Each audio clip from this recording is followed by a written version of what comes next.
for them. My mind in this respect is still unchanged.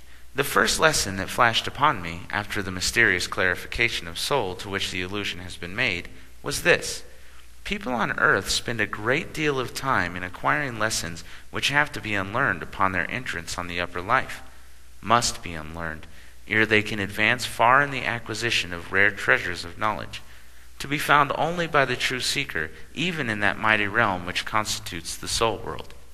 God has placed all true human joys, there as well as on the earth, upon high shelves, whence they cannot be taken proxy.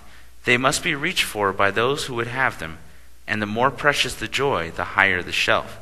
The more valuable the volume, the greater effort required to obtain the perusal thereof. This is the first great law. Now, in collecting what purported to be scraps of knowledge from the realm of spiritual existence, I found, on my entry there, that I had laid upon quite a store of falsities in the magazines of my soul, laid up great heaps of what I supposed were the gold and diamonds of supernal truth, but which, no sooner had I entered the portals of the vast temple of eternity, than I found to be the most useless rubbish, and nearly all my treasures proved to be the merest paste and tinsel. The first thing, therefore, which the soul desires of attaining real proficiency in knowledge has to do with is to unlearn its follies as quickly as possible. This process is called by a term signifying vastation or throwing off. Some do it at once and with ease. Others linger a long time in error and only attain to a great end through the trial of perseverance, just as the persons on earth. My desire was ever to and for the truth, hence the process to me was a comparative ease. The ideas which I had imbibed and given my heart to, considering matters spiritual, were the same as that are still amongst those who accept that which is known as modern spiritualism. Succinctly stated, they were these. First, the spirit of the human being is the product of a physical body.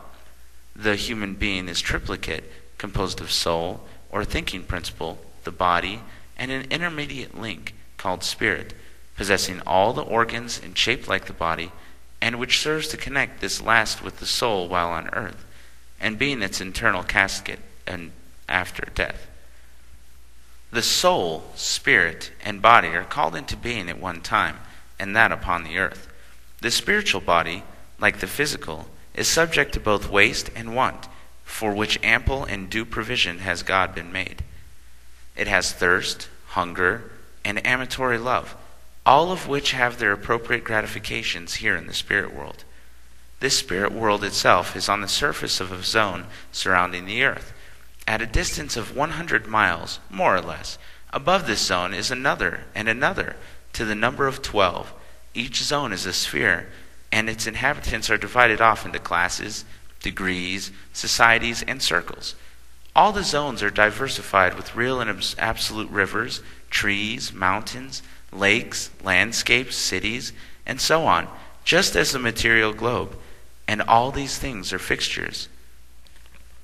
Such, in brief, are the general ideas on the subject entertained by the people, and such as I had believed and conceived to be true. But when I came to pass through the change, and to realize the new condition, I ascertained that so far from being founded in reality, they were simply nonsense. According to the foregoing, which is confessedly the most popular conception of the realms beyond and its inhabitants, that world is scarcely better than the one of the mortals occupy. These notions totally ignore spirit, for, according to them, spirit is nothing more than matter in exceedingly refined, or rather sublimated condition, whereas spirit is no such thing. True, it animates material things, but itself is not material. It is above, beyond, and discreted from it.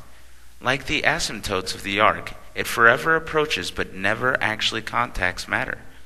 The same general theory accord mankind an origin here in space and time merely, and, at best, predicates but sempiternity, or a future endless duration for him, whereas if soul begins to be at all on the plane of earth and matter, it must have but a very ill-grounded assurance of its endless race.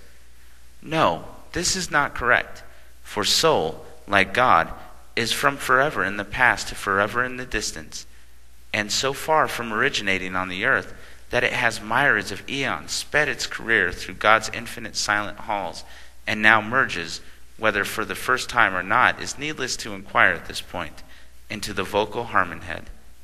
In the life of earth, the soul awakes from its pre-state into one as different as can well be thought of, and at death experiences another awakening, quite as startling, but infinitely more grand. The first lesson, then, that I learned was that with a great deal of philosophy I had but very little knowledge, and instead of finding the soul world analogous to the earth world, in fact I found them vastly different, and possessing no one thing in common, so far as the surrounding of the spiritual entrant was concerned.